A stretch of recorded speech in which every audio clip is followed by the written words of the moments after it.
Hello, I'm back with some more drawings. Now I'm making some eyes in this video, and I want to talk a bit about vision, how to have vision in your artwork, but not just in art, but in life, how to have vision towards a goal.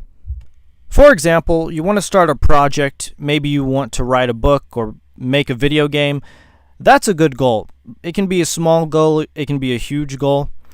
I try looking into the next 10 years of what do I want to do. Do I want to draw for the next 10 years? Well, yeah, I like drawing. I love it. So it makes sense that I would do it for the next 10, 20, 30 years, the rest of my life, really.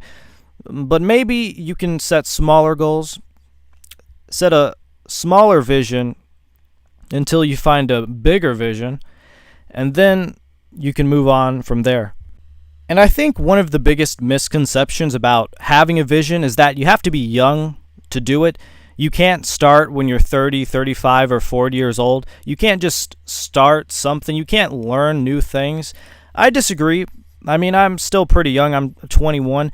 So there's definitely a lot that I can learn and do, and I feel like I can explore into other categories of things, but drawing specifically, I think you can learn at any age.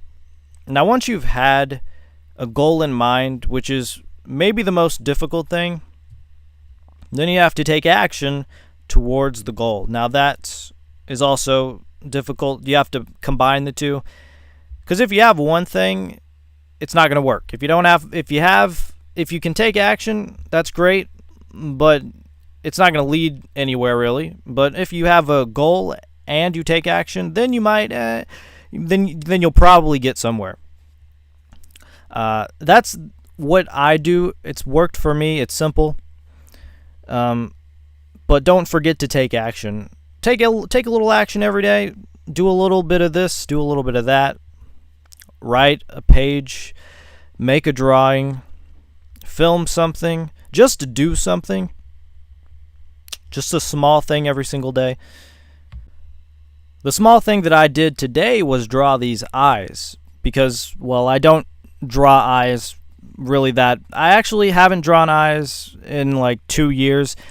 I mean, when I'm drawing a face or a head, I draw little slits or dots for the eyes, but I actually have not worked on doing that. So, I'm exploring new techniques for these as well.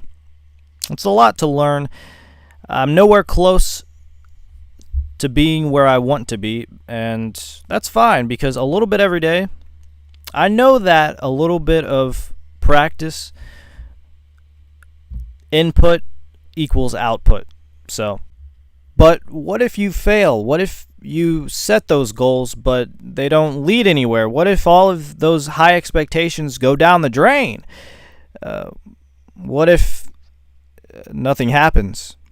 And that's what stops people. That's what stops 99% of people, is the fear of failure, because what's the point in trying if nothing works? Nothing ever works. A lot of people say that. Nothing ever works. Why even bother? Why try?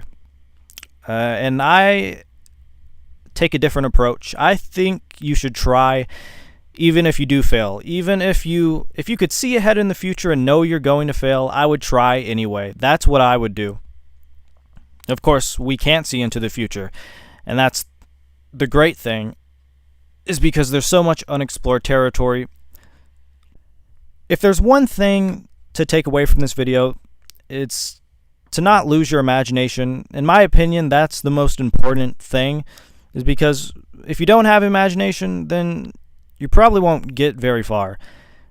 So you need to keep that. And the problem is when you get older, you kind of lose that, especially when there's people around you who kind of beat that out of you, who are like, yeah, maybe you shouldn't think so much. Maybe you shouldn't daydream and imagine and put all of these ideas together. Maybe you should just relax. Now, relaxing is good. Taking a break is something you definitely need to do. I'm talking about hyperactive brains. If you have an overactive brain, if you're kind of constantly going back and forth between things. Maybe you should try putting that into something. Of course, you can put it into video games, but maybe instead of playing video games, maybe you should try making a video game. The thing about humans is that we're the most creative species, at least I think so, on planet Earth. And if we don't use that creativity and imagination, we kind of get older faster. We get worse over time, I believe. So if we're using our creativity, we're kind of tuning into that 10% of the brain that we use, because there's a lot more brain we could be using, but maybe in 100 to 200 years from now, we'll be using 20% of our brain power or something like that. And that's why I believe we can do anything if we really put all of our brain power into it. Of course, we can't do anything. I mean, chances are we're not all going to be rocket scientists and fly to Mars, but that's not the point. There's definitely a lot of things that can stop and roadblocks that stop people, but if you really, really think, if you take your entire being, you can do something. It doesn't have to be amazing. It doesn't have to even change the world, but you can do something good. But yeah, that's about all I had to say. The mind is a strange thing.